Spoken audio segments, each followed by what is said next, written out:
Welcome back to the channel.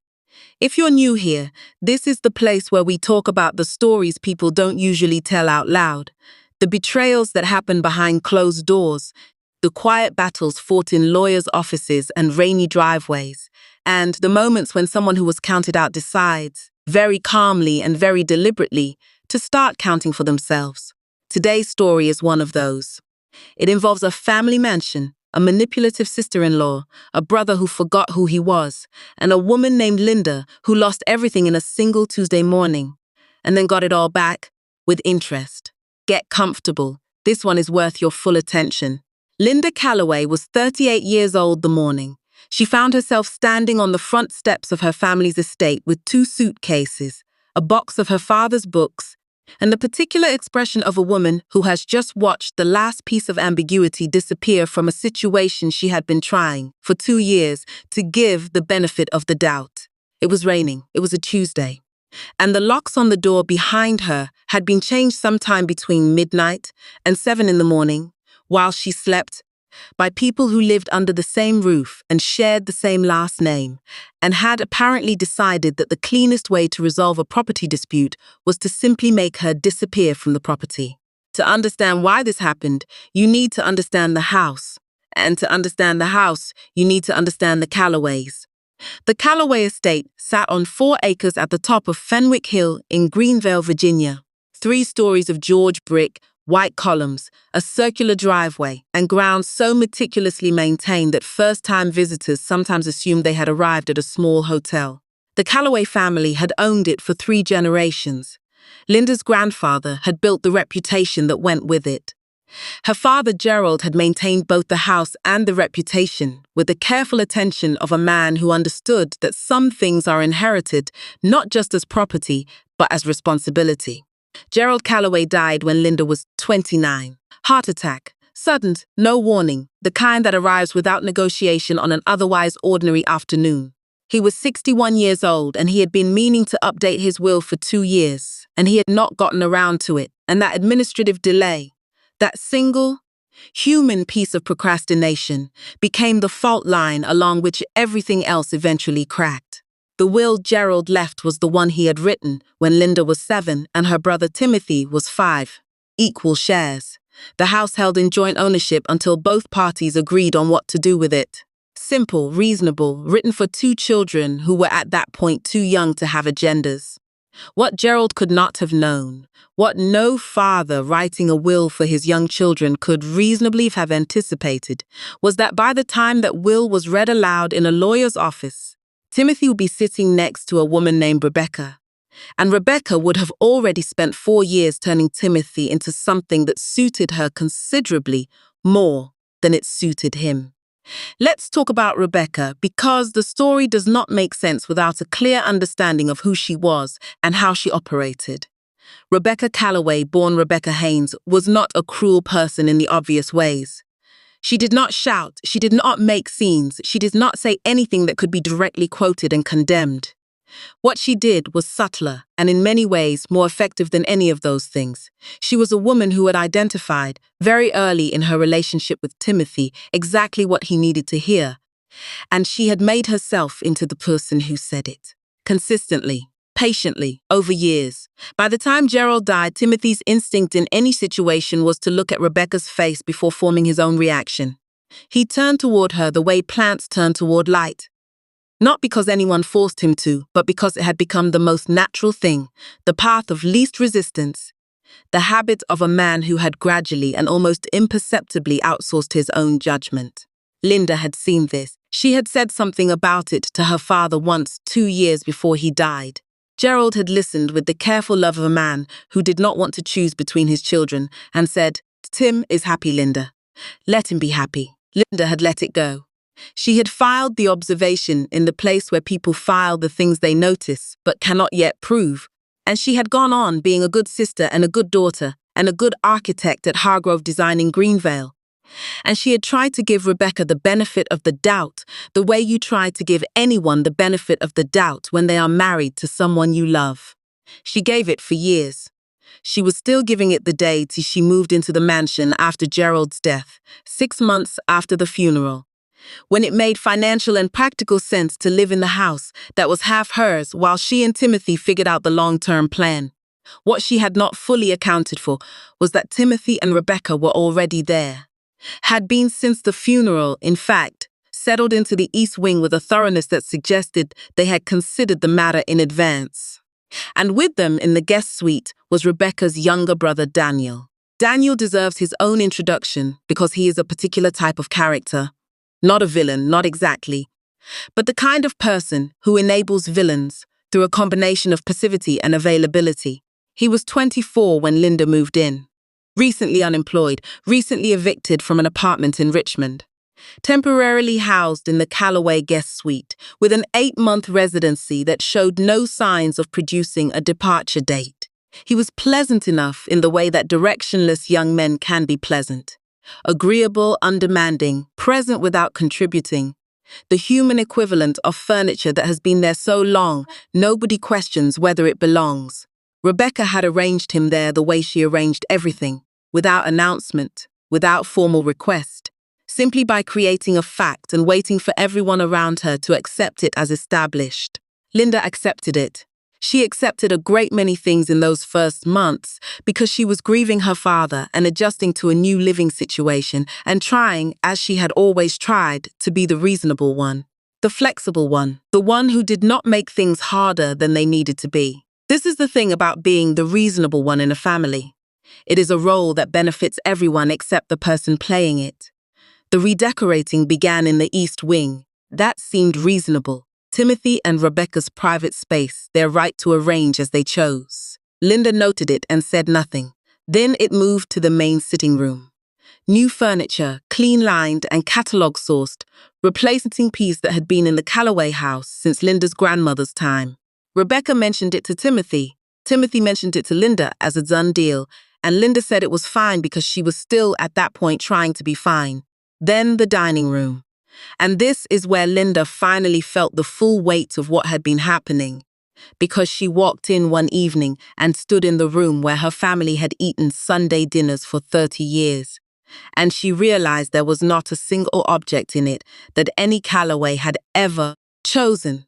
Not the table, not the chairs, not the artwork on the walls. Every piece of the room's history had been quietly, systematically removed and replaced with Rebecca's selections. And it had happened so gradually, one small change at a time, that the process had been almost invisible until the process was complete.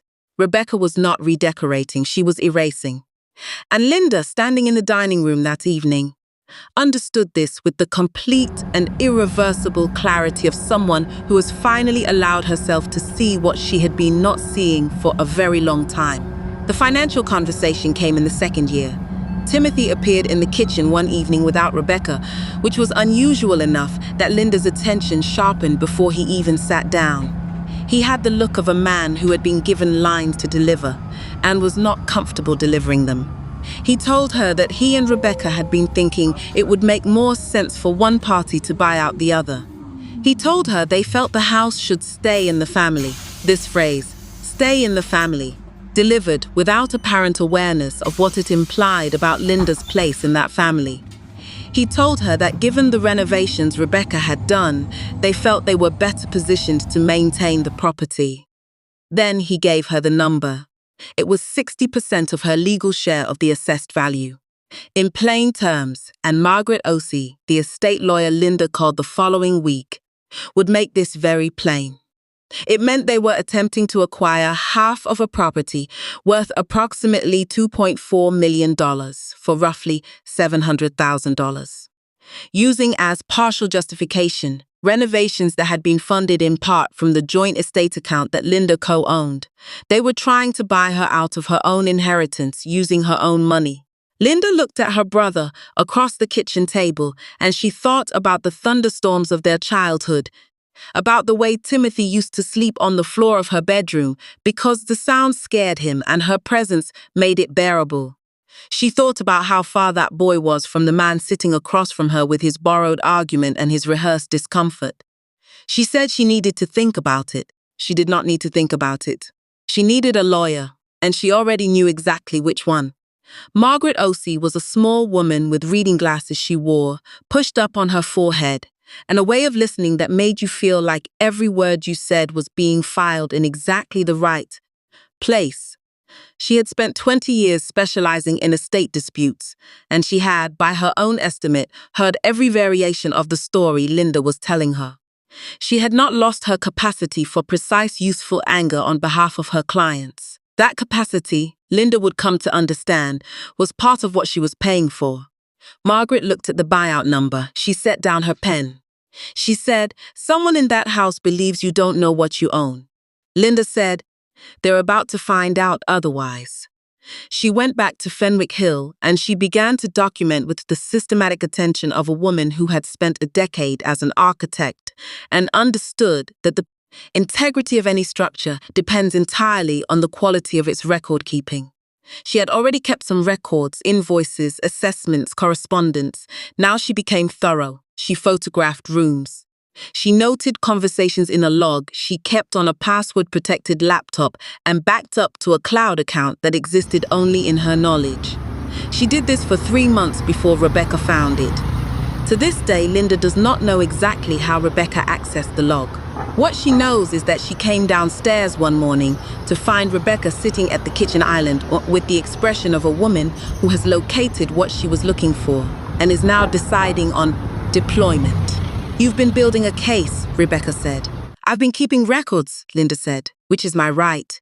Rebecca looked at her for a long moment. Then she said the most honest thing she had said to Linda in 2 years of cohabitation. She said, "You're not happy here, Linda. You haven't been since you moved in. And if you're not happy, there's really no reason to stay, is there?"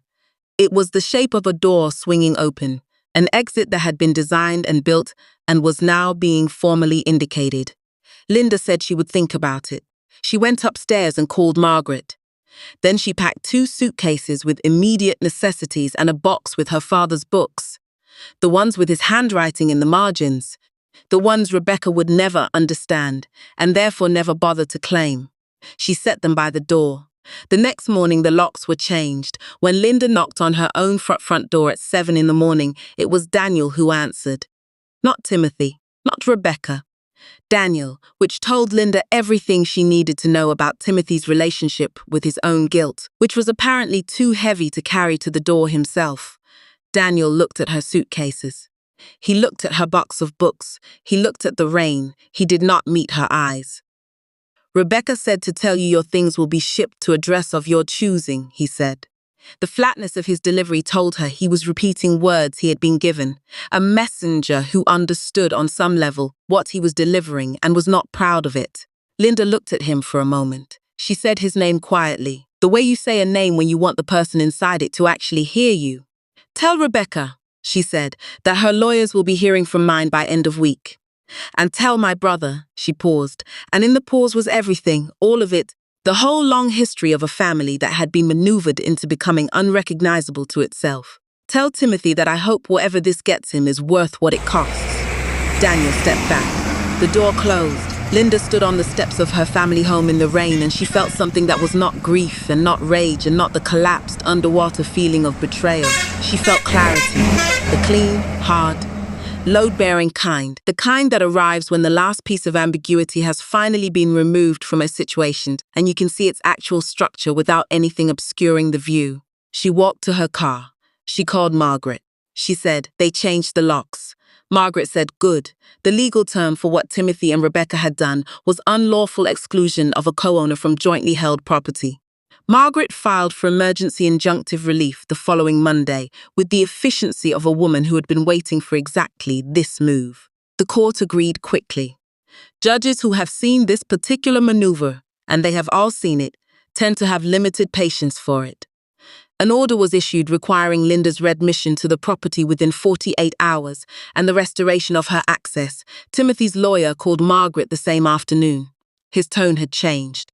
The confidence of the buyout negotiations was gone, replaced by the sound of a man explaining to his client that the situation was more serious than the client had understood. But that was only the beginning, because while the injunctive relief addressed the locked door, Margaret had also requested full financial disclosure as part of the broader estate dispute. And when the documents arrived and were examined by a forensic accountant Margaret brought in specifically for this purpose, what they found was considerably more interesting than anyone except Linda had expected. The renovation expenses Rebecca had submitted for reimbursement from the joint estate account, the same expenses used to justify the reduced buyout figure, included a car lease registered in Rebecca's name, a 10-day vacation to Portugal for two, private school application fees, and $15,000 categorized as property maintenance that traced, after careful accounting, to a joint personal account Rebecca had opened in her and Timothy's names without Linda's knowledge. They had been billing their personal expenses to the estate for 2 years, using funds that were half Linda's. Margaret set the forensic report on her desk and looked at Linda across it. "This isn't just a property dispute anymore," she said. "This is financial misconduct." Linda nodded. She had kept 3 months of records. The records had led here. She was not surprised.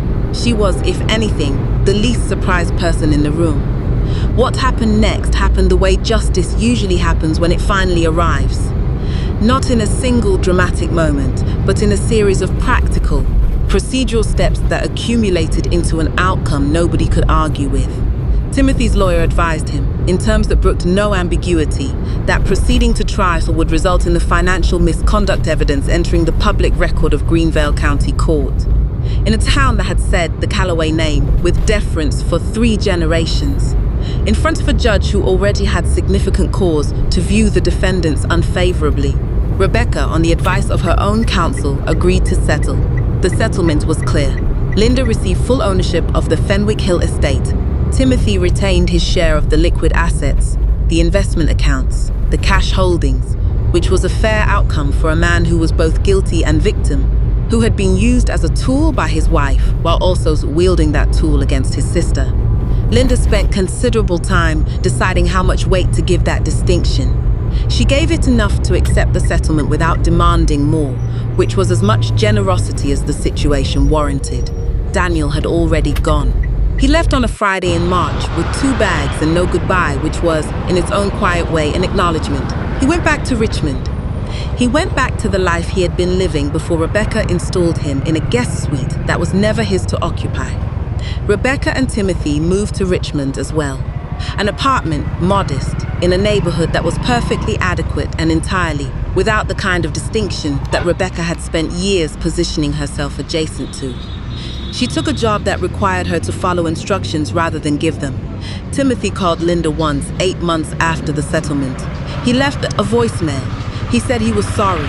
He said it without architecture, without performance, without any of Rebecca's careful construction. Just the plain word of a man who had finally arrived at an understanding of what he had done and had nowhere to put it except a voicemail his sister might not answer. She listened to it twice. She saved it. Not as evidence that chapter was closed, but because honesty, when it finally comes from someone who owes it to you, is worth keeping. Linda renovated the house herself. Actually renovated it with architectural drawings she made in her own office, with contractors she had worked with professionally for a decade, with materials chosen by someone who understood not just aesthetics, but structure, not just appearance, but integrity. She restored what Rebecca had replaced. Her grandmother's furniture came back from the storage unit where Linda had quietly moved it, 16 months into the shared occupancy, on a day when something in her had understood, even before she was ready to fully admit it, that the furniture was going to need protecting. The dining room was restored. The portraits went back on the walls. The silver went back in the cabinet. And when the evening light came through the west windows and caught it all, the room looked the way it had looked when Linda was 7 years old, and the house was simply home, not a battleground, not a strategy, not leverage in someone else's long game. Just a room in a house in a family that had built something worth preserving. The house was hers now in a way it had not been before. Not just legally, though it was absolutely and documentably hers in every legal sense, but earned, defended. Kept her through the patient, specific work of a woman who understood that structures are only as sound as their foundations, and who had spent 2 years quietly reinforcing hers, while the people above her believed they were the only ones building anything.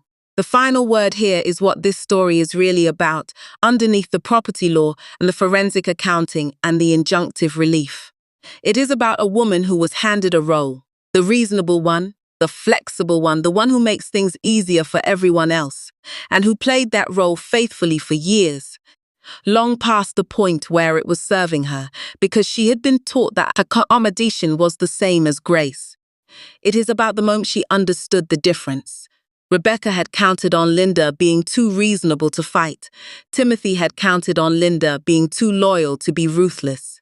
Daniel had counted on Linda being too distracted by the larger conflict to notice him standing in the background, collecting the benefits of someone else's scheme.